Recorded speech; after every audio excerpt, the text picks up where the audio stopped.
Welcome to somewhere in the 80s Street Scene Power Hour. Hey, I'm Greg Roten, and Rick Guerrero is our other host, and John Lesaganich is our other host. We welcome you here, and we're back to ruin your ears. And if you chop onto the YouTube or the local channel, we're here to ruin your eyes as well, because Rick has a face for radio. And oh God, not even that. Real quick, we want to quickly introduce our guest, Tommy. He is Tommy's Toybox. Now, if you're thinking Tommy's Toybox, we're going to get into that in a minute, because this is so cool, and we need a lot more of this in the area. So, but first, Rick, we're going to touch on a little bit of clerical work here, and you went somewhere this past weekend, and you need to tell us about it. Yeah, let me start off. If you wanted to go to a car show this weekend, they were everywhere. I was told there was 13 of them in the area on Saturday. 13 car shows in the area. Yeah, so if you can't find one, man, something's wrong. But I ended up going to two of them on Sunday. I went to the Rust Belt Revival, which was over the top, and they couldn't put any more cars in there. And when I first entered, there were these custom rods there. They were just absolutely gorgeous. Some lead sleds, oh, are they gorgeous? And just when you walk in there, they're a little different now. Before they were just allowing, like, I think it was 79 and older or 89 and older. Now they're letting like anybody in there. So it kind of gives it a different feel, but they had a pretty cool band there. A lot of people talked to me about Street Scene. They said, they loved the show and everything. And hey, welcome. You're not down there recording. I go, no, we didn't get you this year. We did it 2 years ago? I told them. Yeah, it was 2 years ago. Yeah. But that's a cool show. Show. And that's one of the biggest ones in the area now. Yeah. I mean, if not the biggest one. I don't know how many cars they can fit in there, but it was really cool. My car. Where was it at, Rick? Right across from Penguin Brewing. Yeah, downtown Youngstown. Yeah. Mm-hmm. Yep. Okay. Yeah. My car didn't fit in down there. I don't know why. I got in there and I go, there was a lot of nice classic cars there and everything, but you had to be custom rod or the other ones, and mine didn't really fit in down there. But I had fun though. I stayed about 3 hours and talked with everybody, and it was a good time. Good time. Good. And then I drove home and went to my girlfriend's house. Then we went down to Quaker Steak and Lube that night in Austintown. And that one wasn't too big. I think everybody was kind of burnt out from the weekend. Too many shows, Yeah. So they might have been still at the other shows too. We don't know how long they went. Yeah. But it was a good weekend. My car is running perfectly right now, so I'm having fun with it. Just get rid of that Edelbrock. I'm sorry. Yeah, I know. I put an Edelbrock carburetor on it. It's not doing what I want it to do. So I'm just going to have to get that Quadrajet. You get it rebuilt. Rebuilt, yeah. Well, go down to Benchwick, huh? Yeah, go down to Benchwick, or, Tommy probably has a lot of experience with thermoquads. So we'll get into that in a minute. John, we want to hit on you here, and any news to report? No, just I moved a couple cars for a buddy of mine, moved a big Mercury sled. It was a roller, but it had tons of work to the frame, was tubbed out. We moved that, sold that. I helped him deliver that. Moved a couple parts he had. This is my buddy down in Girard. He's trying to unload. You do this for years, and when you pick up these parts, you think you need everything, and that after a while you step back, and I'm in that position. You look and you think, what the hell am I going to do with all these parts? Yeah. So we move. It happens. We move some of that, but I want to go back a little bit. Rick, you said you went to all these shows. I seen tons of cars on the road over the weekend. Mm-hmm. Probably it was a beautiful weekend. It was perfect. Well. Here's the thing. We're in a semi-drought, which isn't great for gardens or landscaping. But for car shows? That was perfect, yeah. Come on. We've been driving for a long time without those rag tops up or with those tubes down or the T-buckets. I see them out there, no worry about the rain. Yeah. So with me, again, helping my buddy clear out a little bit, looking at my back garage, starting to think I may knock down a wall and put in one of those sliding barn doors. What do they call those? Those big ones, those interior ones. Yep. Yeah, that way I can move the cars in. Kind of slow I got a good friend of mine that is looking for a sled, an older Lincoln or Mercury. And I found a couple for him, and we were talking about what a lot of those big old sleds look great on the outside. You crawl underneath, and they got some major problems underneath, frames. And I start telling him about all the components, and he brought up, and we may talk about this, and Tommy may have the answer. I was telling him, when you get a classic, he's not a classic car guy, but he loves cars. There's things that need to be done that we don't need to do to newer cars. Some fluid change. And I mentioned greasing and all the components that when I worked at the gas station. Well, yeah. When I worked at the gas station, guys would come up and say, I want an oil change, and make sure you grease all those fittings. Mm-hmm. We don't grease fittings on new cars, do we? There's no. Yeah. So he asked me, he says, well, if I get a class, well, who does that? And it's a good question. It's if you don't do it yourself, who works on these classics? So Tommy, maybe you'll have some answers here. Well, you know what? We're going to get right into that because Tommy, we want to welcome him. He has a business, and I ran across him on Facebook. I kept seeing posts. I'm like, where is this place at? It's right in Struthers. If you go down Main Drag in Struthers, you see Tommy's Toy Box. And you know what Tommy's Toy Box is? It's so cool, and we need more businesses doing this. These trucks that he gets in are classic Dodge trucks, and they're so cool. And you know what, Tommy? Give us a little insight on your history, on how you got involved. And you're a Mopar guy, but you're also a little bit of everything else too. So give us a little background on you and how you got involved in cars. So it came from, I'd say probably from the most car guys. It gets passed down from your dad and your uncles and stuff like that. Like my dad and my uncles, they grew up in Struthers, and I grew up always hearing all the stories of all the crazy stuff they do, going, leaving the villa, doing burnouts down Young Elmo Road, and going four-wheel and getting stuck, and, all that stuff. So I grew up with that as a kid, and it just, it was just so glorified. Like I just, loved hearing it. My uncles would tell me the same stories again, and I still ask them to tell me them stories because it's the closest thing I can get to experiencing, what it was like to live in the 70s. And, in my eyes, that was the golden era, the late 60s to, late 70s of just trucks and cars and just fun. It just seemed like such a more fun time. So, when I was 12 years old, my dad, we always went to the Supernats or whatever. When I was 12, my dad was decided we're going to get a car. We're going to build something, restore something. So when I was 12, my dad bought a 74 Duster, and that was our father-son project. And then I was hooked. Like that was, and that was right when the internet was coming out too. So like anything I could read, just information, that was my life. Mopar was my life. And we went to the Mopar Nationals every year. We still go every year. We've been going since I was 12 years old, and it's just, I don't know. I don't know how to explain it. I mean, you guys probably feel the same way about. Oh yeah, it's in your blood. Yes, it is. It is the weirdest. Like I've never been more addicted to anything in my life. Like of all the, and being a Mopar guy, like you're just, it's different. Mopar guys are just different, and they're all different. Chevy guys are different. Ford guys are different, but we're all the same. We're all the same. Yeah, we are all the same, but we all have our own weird kind of quirks. And it's just kind of, I think the thing that really, appealed to me being a Mopar guy was just like the uniqueness. You go to a car show now, guarantee you're going to see a Chevelle, guaranteed you're going to see a Camaro, guarantee you're going to see a Mustang, guarantee you're going to see a Corvette, guarantee it. You can't go to a car show around here without seeing any of those. But what are the odds that you're going to see a 74 Duster?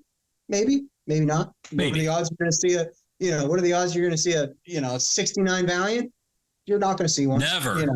Yeah. And that's what really appealed to me the most was like the uniqueness. Cause that's just kind of how I am as a person is I like to be different. I don't like to have what everybody has, if I was to see someone that had the exact same car as me, I just, sell it. I don't know what I would do. I don't know what I would do. That's the way I am, Tommy. I didn't before I had a Cougar because I didn't want a Mustang. I said I had to get something different, so I got a '69 Cougar. Now I I didn't want a Camaro, so I got a Firebird now. So something different. There you go. You don't see Yeah, those you know, all over. You know, Tommy, we shared this so many times on the show, and what's cool about us three is producer, host, co-host, however you want to title, is we all have different likes. And I used to wear, and if you once you get to know me and know the cars that I've owned, you'll realize that. But I used to wear a T-shirt to car shows that said anybody could own a Camaro. And I got so much slack. Oh yeah, there's a lot of. At least he didn't say Corvette, because the Corvette guys would have killed you. Yeah, well, and I got a Corvette now. But before we go any further, just so I want to correct something, and I'm as old as your dad possibly, and maybe older. Grandfather. It don't bother me, believe me. I'm grateful I've been here this long. But so I shared those late 60s, 70 times. I can share stories with your family, and those are great times. But let me just correct something, and I've, for years it's been misunderstood. Is Struthers actually spelled with 2 T's and no H? Struthers? Struthers. It's actually a D. Okay. Is it a double D, Double D. Struthers. Yeah. Struthers. Yeah. Yeah. I have many friends in the Struthers area, and gonna definitely stop down your shop. And when you said Mopar, I'm thinking of some of the ones I had recently. Picked up an 85. What was the pickup? It was a short bed, but it had a name, Prospector, maybe. I forget. That was one of the packages. Yeah. Yeah, and had 7,200 miles on it. Was an estate sale sitting in the garage. Really? A local guy bought it. I won't give you any names, but it was that dark green. Still had the thing was mint. I loved it. Had the slant. Was that a slant 6? Yeah. In Could there. have been. Yeah. If it was a 6-cylinder, it would have been a slant 6. We try not to use vulgar language on the show, but it was a badass truck. Yeah. It was a badass truck. Anyway, okay, cool. go ahead. I'm done. Well, there's something that it's one thing you see. You could go see a square body Chevy. You're going to go see that. You're going to see Ford trucks. Very rarely do you see a really pristine Dodge truck. And and I'm going to tell you, and I told Tommy this, one of my dream trucks is like a 76 to 77 Dodge Macho with the short bed. Macho. And he's got a picture of it. I love those. And you know what? There's a guy down the road that I grew up with that had a yellow one with a black Dodge stripe right there.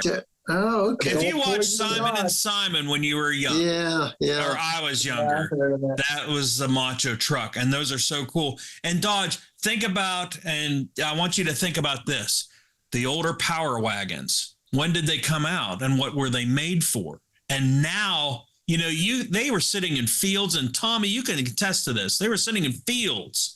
Nobody wanted them. Now, those old Dodge trucks from the 40s, 50s, they're worth a fortune, and they're so cool. And they were tough as nails too. They're built like tanks. Yeah. And hey Tommy, right down from right going into what we call downtown Struthers with Youngstown Poland Road. What road am I? Yeah.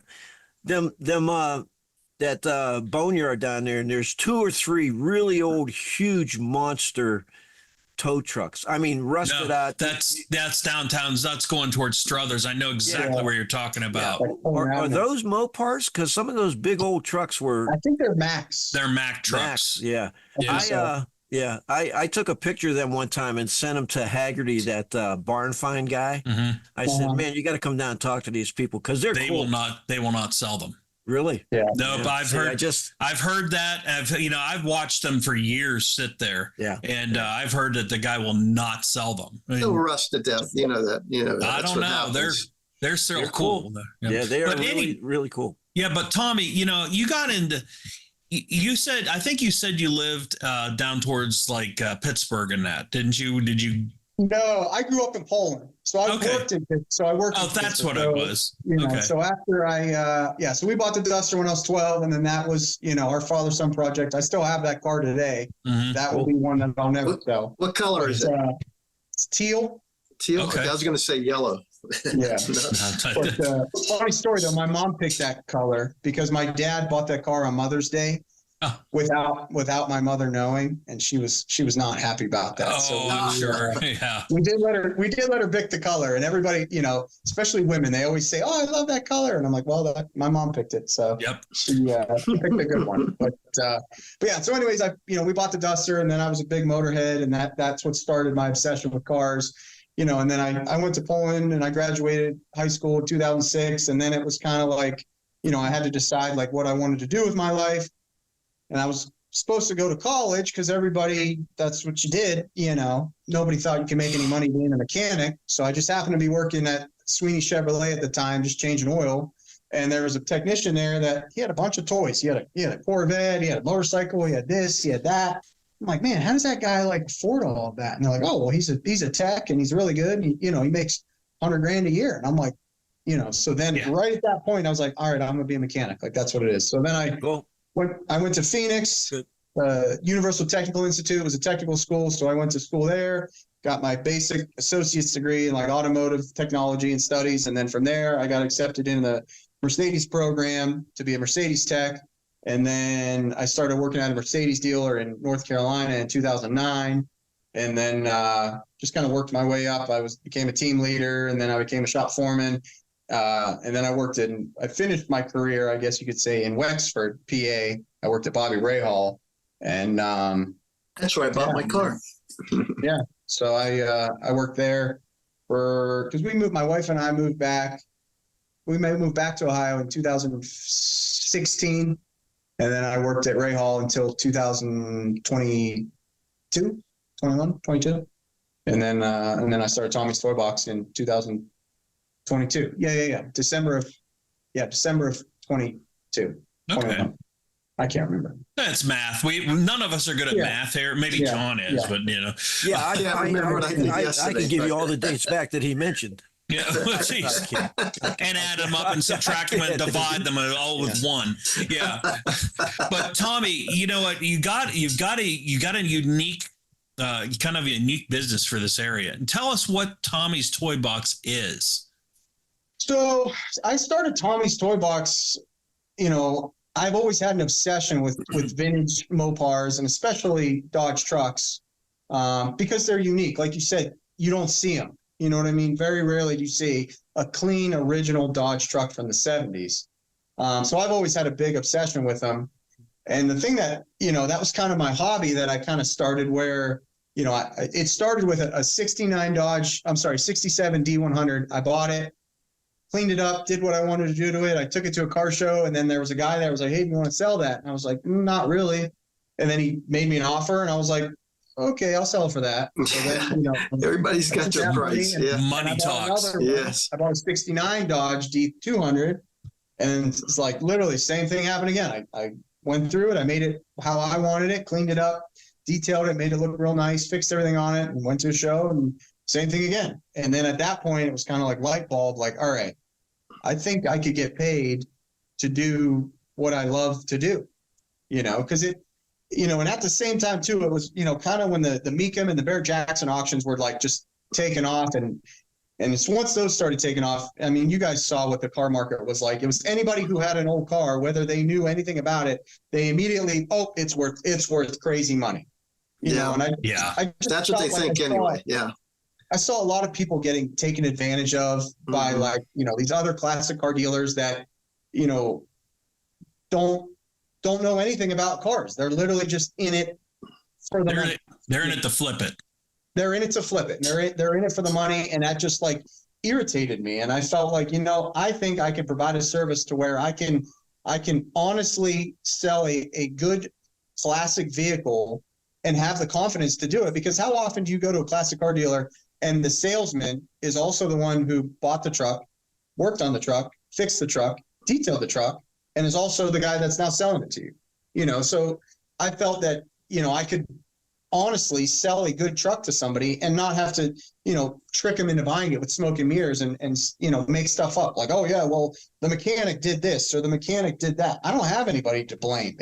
If it don't run, it's my fault, or if something's not right, it's me because that's it, And so that's just kind of how it started. And it seems to be getting really, positive reactions from people because I think they appreciate that, because there's not a lot of people that know a lot about Dodge trucks. Mm-hmm.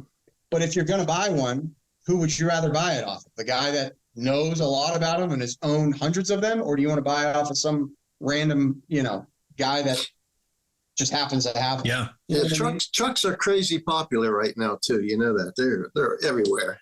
It seems like now that, we've seen the square body Chevys just right through the roof. Sure. The Ford trucks are going through the Dodges haven't hit that yet. No. But you know what? They will. And that's the point. I think Tommy got right on the bandwagon at the perfect time because these Dodge trucks are going to hit the market and they're going to start going. And I don't know if you've seen any of that, Tommy, the way you're selling them and where you're finding these trucks at. It's, yeah, I mean, I think honestly, what's driving the market on all of these trucks, like my trucks, they're not show trucks. I don't sell show trucks. I sell clean, original, running, driving trucks that you can drive and enjoy. The thing I like about the original trucks is they're not perfect. They have 50-year-old paint on them. Yeah, I buff them and detail them and they shine and they look really nice, but they have dents in them. They have scratches in them. The paint's worn off. And the nice thing about that, which a lot of my customers tell me, is they have, $100,000 Hemi Cudas and Super Bs and Chargers and stuff like that, but they never drive them because they're too nice. They're scared to scratch them or something. Tommy, because when you've got a car that's got a $30,000 paint job on it, you're not going to just take it to the store and leave it in a parking lot. Yeah. You're not. Tom, let me ask you a question. When you I've always been a truck guy, but and here's what I remember about trucks, right or wrong. I may be, guys would talk about Ford trucks and they'd always say, well, the Ford trucks, the cabs rust out really bad. The cord, the behind the doors and all that. Yeah. Chevy trucks, the beds rust out really bad. When they mentioned Dodge trucks, one thing that come to mind was torque. Dodge trucks seem to have more torque and power than the Chevy and Ford trucks. Did they just build them that way, or is there a reason, or is that just a false misbelief? No, it's just because Dodges are better. Okay.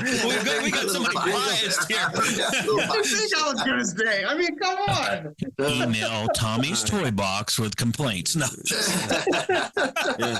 No, but that's what I always used to believe. They were the powerful trucks. They were the ones that, I had a really old Dodge. I forget the year and model, 4x4, and I had to pull a stump out of my yard one time, and I hooked that up and wrapped the chain and slings around, and it was like nothing. It was, it just seemed to have more torque than anything. But as Greg mentioned, for some reason, and don't kill the messenger here, the Dodge trucks have not picked up the notoriety or the sought after classic as the Ford or the Chevys. But they're coming. I think they're coming. They're coming. And, it's funny. Real quick, the funny thing about how that works is too, is a lot of the Chevy, the full size Chevys, the full size Dodge, like the Mopar cars, that's top of the line, hot ticket there. The Chevys, Pontiacs, Olds, look for an Olds 442. They're hitting the roof. The Pontiacs are hitting the roof. The big Ford cars are not. And I don't know why that is. You look at the Ford Galaxies, you can get them for nothing still. Mm-hmm. And it's like, when are those going to hit? And I'm thinking that about the Dodge trucks. They're going to hit. Somebody's going to get one and it's going to take off. And look at a Ram Charger. The Ram Chargers are so cool and innovative, back when they made them. So go a little bit about how that works for you on finding the Dodge trucks. So as weird as it sounds and as corny as it sounds, people always ask me, like, how do you find these trucks? How do you find these trucks? Like, they literally find me. Like, I mean, I look for them on Facebook and on Craigslist and on eBay and stuff, but it's just weird how they just literally, I just have this weird knack for finding clean, original trucks. Now that I've opened Tommy's Toybox and I'm starting to get more of a following and stuff, I do get a lot of people that reach out to me daily, and say, hey, I have this truck for sale, I have blah, blah, blah, blah. So now I don't even really have to look for them per se as much as I did before, but yeah, it's not, there's no real secret to finding them or where they're at. There's, there's no honey hole or anything. It's just, I guess it's more so being able to recognize a good truck, being able to see past the dirt, the mud, if it's sitting in a field, like, because there's a lot of trucks that I buy and I bring them home and my wife is like, why did you buy that? And then, 2 months later, she's like, that's not the same truck. And I'm like, yes, it is. Yeah. In the Chevys and Fords, everybody kind of recognizes the sought after engines, whether it be the I don't know, 290, 283, 350, whatever. What's the sought after engine in a classic Dodge truck? What's that engine? 440. Is that what it is in the truck? Yeah. All right. Yeah. Everybody wants 440. That's the sought after Mopar engine. Next to a Hemi, that's the sought after engine, no matter what it is, whether it's a Duster or a Dart or a Charger. If it's got a 440, that's the magic number. Do you try to keep the original engine in it? I do. Yeah. Most of my trucks, I like to buy clean original stuff. I don't really like stuff that's, because when they're done, I like all my trucks to look exactly how they would have looked in that year, or in that, in that era. You know what I mean? I don't like to put big 20-inch chrome wheels on it. Like everything, almost all my trucks that I do, they all either have steel wheels and dog dishes, or they'll have, white wagon wheels or chrome slots. And that's what I really like about it, is that they look unmolested and original, because. And the good point about that is if you buy a truck off Tommy, it's starting from scratch. If you want to buy this truck and you want to drop it down the ground, you want to put a 6-inch lift on it, whatever, but you got original to start with. When you buy a truck, if you're buying it off Facebook Marketplace, this guy has dropped a 360 in it and he put a lift kit on it and it's done this and it's been butchered. And it seems like what you do, Tommy, is you get these original trucks and you keep them original. At least a customer can come back and say, look, I want an original truck. I'm just going to drive it. Or I want something original to start with to modify it myself. You don't have to worry about fixing somebody else's butchery. And that's what really, I like. That's the biggest thing about it, is that's exactly what you said, is, you're not going to, these trucks they already have enough of their own problems being 50-year-old trucks. The thing that is really frustrating is when you're trying to diagnose a 50-year-old truck and you got to deal with an issue or a half repair that was done in the 90s. And now you're like, well, wait a minute, why is this, that makes diagnosis next to impossible. And then you get 2 or 3 of those in one vehicle. And now you're like, all right, we're done. We're just going to have to strip it all down to nothing and start from scratch. That's the most valuable part of buying an original truck, is it's how it's supposed to be. So when you go to your service manual and you're looking at your wiring diagrams, the wire that's in the truck matches what it's supposed to be, and then you can fix your problems. But if you got wire nuts under there and who knows what, run away. Well, I'll tell you, if and for those listening that want to get into the classic car scene, and Tommy, you hit the proverbial nail on the head. If you buy a 40, 50, 60-year-old car, and it's been worked on, and everything from an engine change to a drivetrain change to a transy, you don't know how many hands have been on that. You don't know what components are in there. And if you have a problem, and that service manual isn't worth a dime. I found that out with my Firebird. It's impossible. Tommy, anybody ever purchased a classic, all original truck from you and brought it back with like enormous stuff done to it just to show it to you? You know what they did? Thankfully, no. I did have one guy. There were these guys up in Canada. I had a 69 Valiant 2-door post car. It was just slant 6, green, but it was just it still smelled like, mothballs on the inside. Super clean car. And they barely even spoke English. I think they were from Quebec, but they were big Mopar guys. And they came down and bought the car. And then he sent me pictures of it, I don't know, probably about a month ago. And they stripped it down to nothing. Oh, I was like, that just breaks your heart when it's that original, to begin with. That's tough to swallow because, if you got a car that's all rotted out and that's a time to do whatever you want to it. Such a clean little cruiser. I mean, they were planning on like putting a Hemi in it and doing some wild stuff. And they showed me the cars that they had built, and they had built nice cars.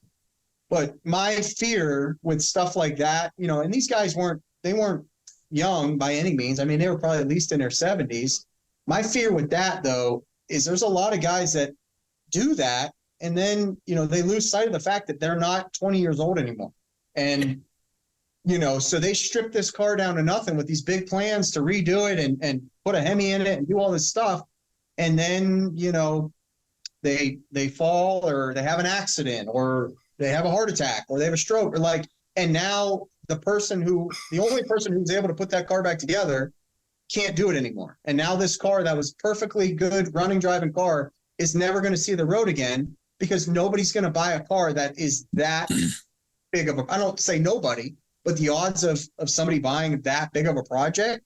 Yeah. Very, very, paying what they want for it. You got to watch out for those 7-year-old guys, you know. Oh, they're dangerous. they're the worst, because you know why they're so bad? There's two of them right here, wherever you get. They're 70 years old, but in their mind they're 41 or 36. And I totally get that. But that is just, you know, it's just life. That's just how it is. That's how men are. Like, we refuse to accept the fact that we're not invincible. I totally get that. Like, and nobody wants to think about that.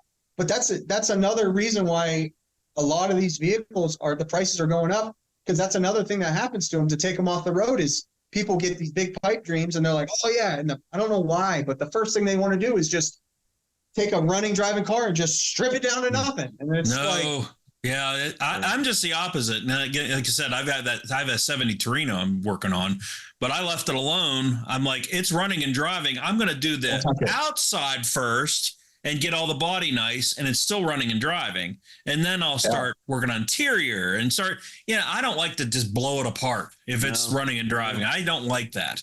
No, but, you know, and Tommy, let me ask you, and Greg may know this or Rick may know this, the torque flight transmission, and what I'm thinking of is the push button transmission in some of the Dodges that were those torque flights. I think they were. Yeah. Yep.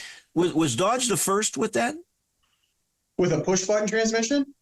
Yeah. Yeah. I'm not sure.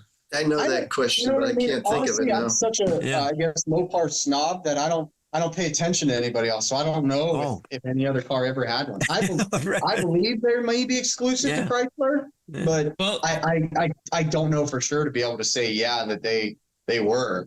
But you know, and it's funny because Chrysler and Dodge have been revolutionary in a lot of the push button transmission.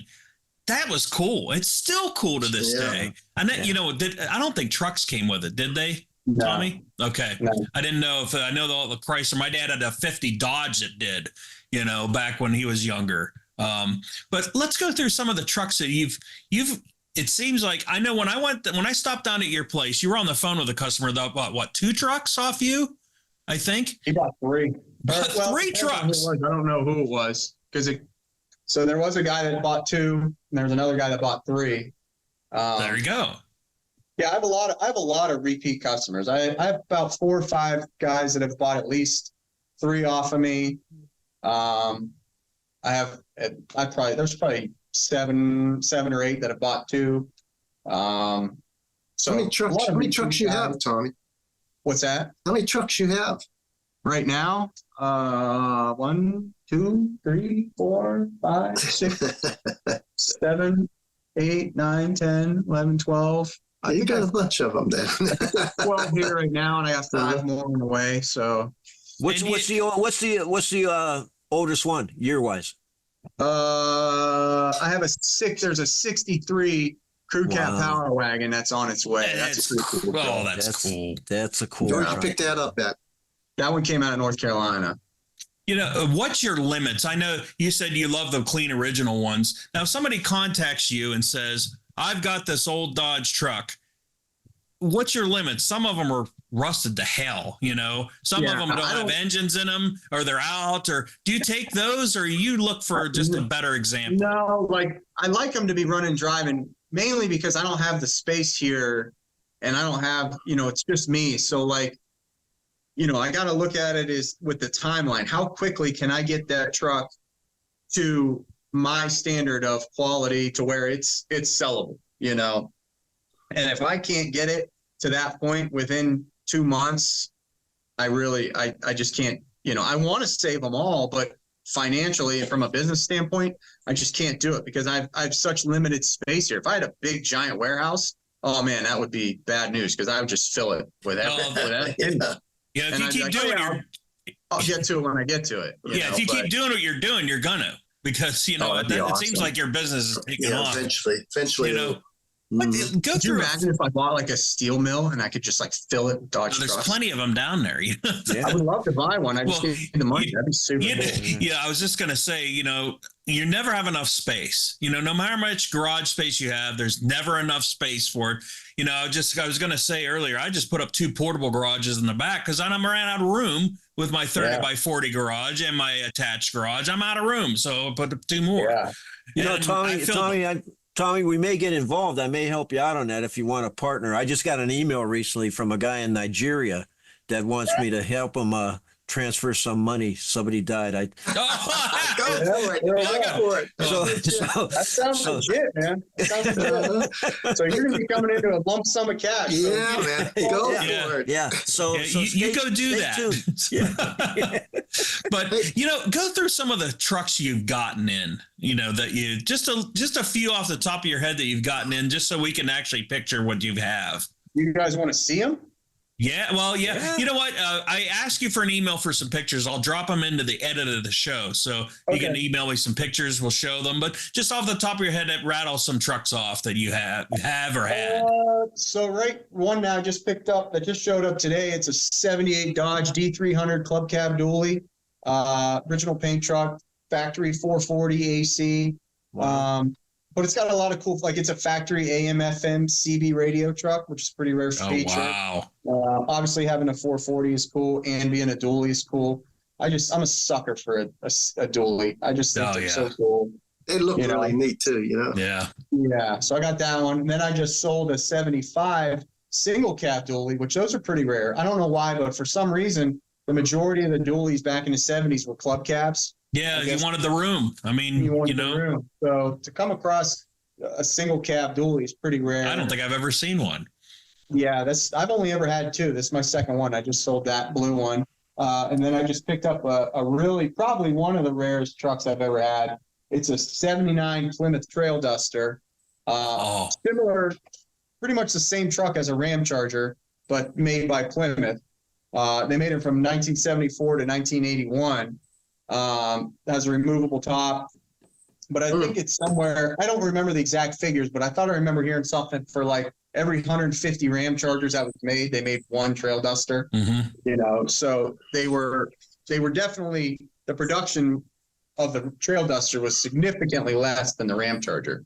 So to come across that one's really rare too, because it's an original paint truck, factory black truck, which you really, back in the 70s, very rarely did you see trucks that were black. Usually gold or green, Gold, they were all work trucks, blue, or red and white or whatever, but very rarely do you see a black one. And this is an original black truck with the original paint, a factory red interior, super wow. Really such a cool truck. And then behind that, I have an 84 W350, which is a crew cab, 4-wheel drive, short bed, 1 ton. That's a super rare truck. Last year for the crew cab was 1985, so this is the second to last year. And then they didn't make them again until 2009, I think, maybe. Okay. I had one of the guy that bought the 3 trucks, one of the vehicles he bought was a 1979 Dodge B300 van Charger. They call them a van. It's a van, but it's 4-wheel drive. Oh, wow. Yeah, so this one's really rare because it's a one factory. He special ordered it. It was a factory 1-ton short wheelbase, and then he had Pathfinder was the company. That was the only company that was approved to do the 4x4 upfitting through Chrysler. So you would order the van, and then you would send it to Pathfinder, and they would do the 4-wheel drive conversion. So that was a really, really rare one. And then what do I got outside? I got a 69 Dodge Power Wagon, big block 4-speed truck. I got a 71 Dodge Power Wagon, short bed. That's a pretty rare truck too. And what else is out there? I can't remember. Tommy, let me ask you for the listening audience, and Sure. we're here to educate people because there's not much more Rick and I could learn. We know everything. All right. Thanks a lot. Yeah. Thanks for including me in that. So I got a lot to learn up here. So when you talk Mopar, and you guys mentioned and Greg mentioned, you talk Plymouth, Chrysler, Dodge. Yeah. Are all those three considered Mopar, correct? Yes. Yeah. So what's the affiliation with that? Yeah. So the Mopar umbrella, I guess if we want to do some learning, do you guys know where the term Mopar came from? I'm just trying to think where it come from. I've known it before. I don't know what it is now, though, right off the top of my head. So it came from the Chrysler's parts division. They kind of came up with more parts, and then that's where they came up with the term Mopar. It was through their parts division. It was kind of taking more and parts and okay. Mopar. So, but yeah, Mopar is Chrysler, Dodge, Jeep. Obviously it's extended now into Ram and everything like that. But You still use Mopar? Is it still called a Mopar? What's that? They still use that term anymore with the new cars? Yeah. Yep. Okay. Yeah. So you have the big three. You have GM, General Motors, which is GM and Chevy. You have Ford, which used to be Ford, Mercury. GM used to be what? Pontiac, and what else? Olds, yeah, Saturn. So Saturn, yeah. So, but the Dodge and the Dodge brothers, if ever you've seen the history of Ford and the Dodge brothers and all come about, then that expanded to the Plymouth, Chrysler, and the Jeeps and so on. Yeah. Are parts for the classic trucks, some of the ones you listed, are parts difficult to get? Depends on a part. The nice thing about them is Chrysler was really good on having parts being able to be used on multiple vehicles. You know what I mean? Like the small block 318 engine, they used that motor from, it came out in 1967 until 1990, probably 5, 6, somewhere around there. Something like that. Because then they transferred it into like the 5.2 Magnum. The 5.9 was a 360 basically. Was that the double carbs on it? And even those engines still had a lot of similar parts. There were things that were different, but there were other parts that were still same. So that's what's nice about these trucks is they use those engines in so many different vehicles that if I need I just changed an alternator on a truck yesterday, it was $65. That's 25 minutes to change it. It's literally 2 bolts, 3 wires, and that's it. You know what I mean? And that's the big thing. Now, Tommy, when this is a question for Rick. When you changed that alternator, did anything catch on fire? Thanks a lot. I was hoping it would go by. Yeah, well, you're never going to live it down. I was hoping. Rick put a 1-wire. Rick, thanks a lot, John. Well, I'm going to tell real quick for Tommy is Rick put an alternator on his Firebird and hooked it up wrong. 1 wire. I put a 1-wire alternator and it on burned a wiring harness all the way back. Oh my God! Almost burnt my garage down in my car. I'm sorry. I should have never. Yeah, we'll let you Thanks live a lot, down. John. I owe you one for that one. I got a list of other things you did. I'm going to bring up in some other shows. Oh boy, there's a big list. Hey, Tommy, one quick question. You ever do any business with that Fireball place? Where's that in Louisville? I know of the place. I've never met him. He's got a boatload of trucks there. He's dealing in cars now too. Is he? If you go down 422, that place is huge. Yeah, I know he had a lot of trucks. Yeah, he's got a ton of trucks. I mean, he's got everything. He's got Chevys, Fords, Dodges, Jeeps, and he gets a lot of clean stuff. I think he gets them out Northwest, you know what I mean, and brings them back. But Tommy, Tommy, there's a gentleman, and I think this is the gentleman that bought my '85 Dodge in the Western Reserve Road area. That he's a businessman, but he does nothing but Dodges. I don't know if you know who I'm talking about. Collects Dodges, has a nice little showcase there in his shop. Anyway, there are Mopar people out there. No, yeah, there's a lot of them. There's a lot of them. Heck yeah. Well, you know what? I grew up in New Wilmington, and of course, in our little town, there was 2 dealerships. Yeah, there was 2 dealerships in that little town. It was Kaufman Chevrolet, and then Wagner, Mopar motors, Wagner motors. Yeah. And I tell you what, he collected, and he always drove around his little red Express. Mhm. Yeah. And he had 2 of them.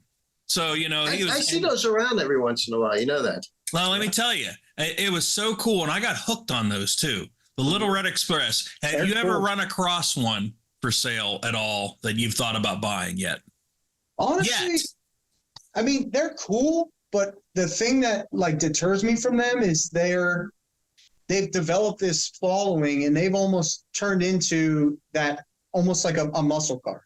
So where if you're going to buy one and you're going to try to make money on it, you better dot your T's and cross your I's, if you know what I'm saying. Because Okay. the guys that are buying them, they know about them, and they're only going to pay top dollar if everything's right on. Yeah. Yeah, So that's why I don't buddy even of like mine to just mess with bought them, one. because it's more of a headache of, oh, is that the right carburetor? Oh, is that the right, is that the right distributor? Oh, is that the right this? And that's why I stopped doing cars, because it was just exhausting. Like, I don't Yeah. have the patience for that kind of stuff. I respect it and I appreciate it, but I'm more into driving. I like selling stuff that you can drive and have fun and take it and do something other than take it to a car show. Yep. That's what I like. I've had so many people fly in and drive their stuff home, and they send me pictures. You know what I mean? And that's what I think it's all about. And I really think that's what the hobby needs is, we've gotten so far away from our roots of what these cars and trucks used to be. You used to buy them, you liked them because they were cool, and that's what you wanted, and that's what you wanted to drive, not because what the value was of it. Oh, this is valuable. Oh, this is rare, so I'm going to buy it. Like, I like stuff because it's cool. That's what I like. That's what I want. Tommy, we've talked a million times on this show. I don't think I've ever purchased a classic car based on value. And if you knew some of the cars I bought, you'd realize that. I have to drive my cars. The being in this hobby is the reflection, going back in time. That's what I love the most. Yeah. You get me in a I just recently sold a 54 Chevy I bought, 4-door, and it needed work, but I delivered it down past Shippingport, Pennsylvania, and going down Route 11 and watching that oil light flash off and on, and wondering when that belt was going to snap. I mean, to me, it was like, that's just the coolness of it. That's the coolness of the hobby. So I got to drive my cars. I'm like you. I got to drive them. I'm the same way. John, I'm surprised we haven't talked in a couple of weeks and you haven't bought or sold any cars. What's going on there? You lose. Well, not to take the show from Tommy, but I haven't, and there's a reason why. I've been. We'll talk about. I've been crazy busy on my. This Tommy. Believe it or not, as professional as we seem, this isn't our full-time career. Yeah, we do other stuff. But I bet you're right, Rick. I've been tied up. I've been passing up a lot of deals. Yep. Yeah. Well, Tommy, let's get into it. I challenge, if you want to check out his shop, it's right down in Struthers. Give us the address and how you can be contacted, if you have a website and all that. Yeah. So I'm located at 570 Youngstown Pullman Road, right across from Taco Bell. My website is tommystoyboxshop.com. You could also follow me on Facebook, Tommy's Toy Box. And then I also have a YouTube channel too. And that's Tommy's Toy Box as well.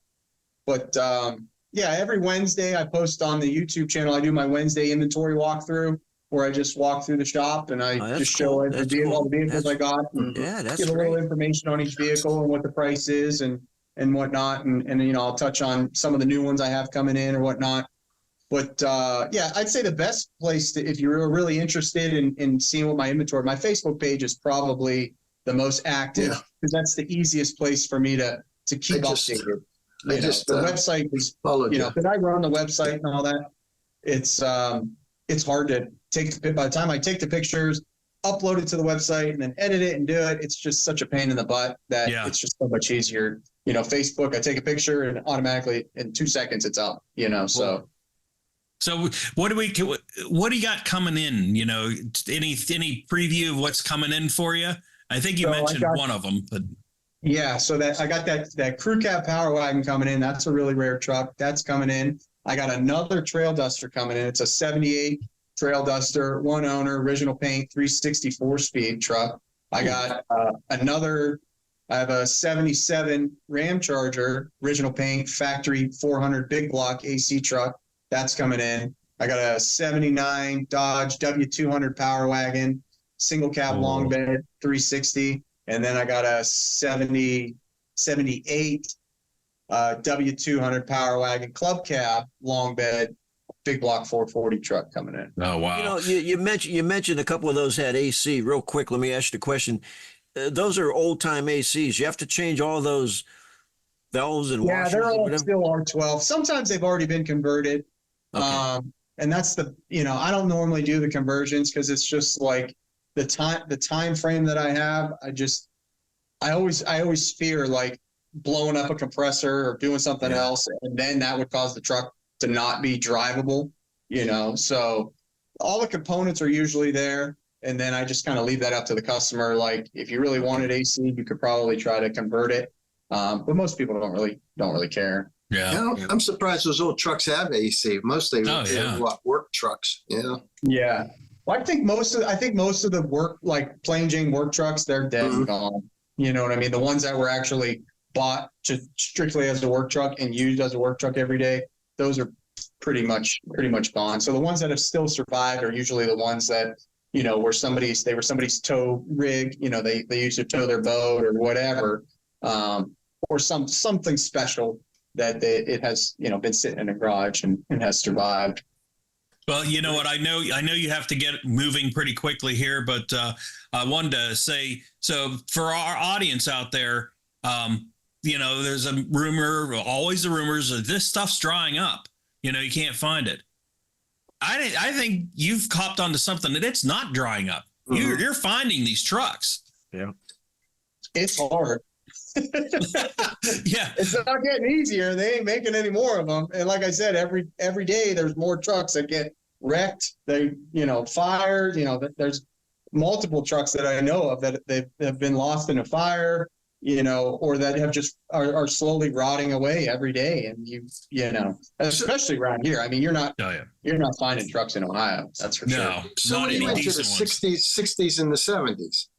What's that? You're into the 60s and 70s trucks, right? Basically. Pretty much, anything 25 years and older. I've had a couple that were like the 90s trucks in the early 2000s, but honestly, those trucks, they were just built so poorly that they can't withstand the time. I mean, because that's when the dashboards where everything was plastic. Cracked. Oh, God. No, it's horrible. And you can't get them. And I'm like, I'm not going to sell a truck that has a basketball size hole in the dashboard. Like, I'm not going to cover it up with a rug mat and be like, oh, it's good to go. I've seen some 50s Dodges and 40s Dodges. They're really badass though. They just they're what tanks. A style. Yeah, what a style. You think about it, and I'm not suggesting this, but sometimes on the East Coast and maybe down south, when you get maybe a hurricane or something comes through and you get flood cars, you would think, and I'm thinking as we're talking about it, about some cars drying up and all that, the trucks would almost last through that. They're built to a point where they can, I know you don't want one that was in a flood, but they can handle more severity than a car can. With less electronics in them, of course they can. Yeah. They're just wires. Yeah. The electronics in these trucks is so basic. I mean, the wiring harness is, and I think that's with my experience with Mercedes and working on Mercedes and dealing with the, that kind of electronics, and then coming to work on these trucks. It's simple. It's so easy. Yeah, simple compared to that. Well, go ahead, Rick. You do all your work yourself? Everything? Yep. Okay. Yeah, the only thing I don't do is I don't do body work. So I do have a good friend of mine that he helps me out, and if I need, like a lot of these dually flares are always cracked, so he's real good at doing fiberglass work, so he'll fix those. You ever mess around with the interior, like fixing the seats or the I'll do the upholstery work, so if I can order a seat cover, like not like when you buy at AutoZone, but like an actual replacement upholstery. I understand. Cover, I'll change all those myself. The only one I have to farm out is like when I have to get a custom cover made. I'm not much of a seamstress, so. That's a skill that's very limited, Yeah. Yes, it's very difficult. I wish I could. Yeah, exactly. Well, we're going to wrap up the show here. Tommy, once again, I want people to go see Tommy's place because it's something that we need more of these places around here that I'm sell gonna cruise these. around down there. I'm always around that That's what I area. said. Yeah. So he's got a lot of trucks out there, and you know what? If you're looking for one, you could, you might want to give Tommy a call because the Dodges, he can find them. You might give him a challenge.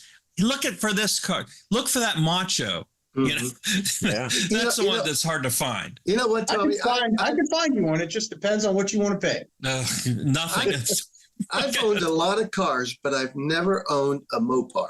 Never. Wow. I've a Ford, Chevys, Buicks, Oldsmobiles, Nissans, Toyotas, and Lexus, and never a Mopar. I love their styling though, but I just never can get a Mopar. Real quick, Tommy. Real quick. Have more fun. You have some other passions too, as I saw in your showroom. What is that? And John will like this. Yeah. What was your showroom? Like Volkswagens. This thing. They like to rub it in, Tommy. For Volkswagens, man. I bought a '63 Beetle. Oh, it's probably about 4 years ago, and that thing was so cool because they're so simple. Yeah. Like, talk about, Dodge is being simple. Volkswagens, they don't have a cooling system. Like, No. It's one less thing to worry about. Like, Yeah. awesome. Yeah. Tommy, you mentioned space. One of the reasons why, and Greg and I, at least for me, when I'm into Mopar, Volkswagens, they can fit in my back garage really easy. Yeah. I mean, I can shoehorn it Well, in there. you got the problem like me though. I fit them in the back garage, but I want more because I can fit more. So that's the problem. So. Yep.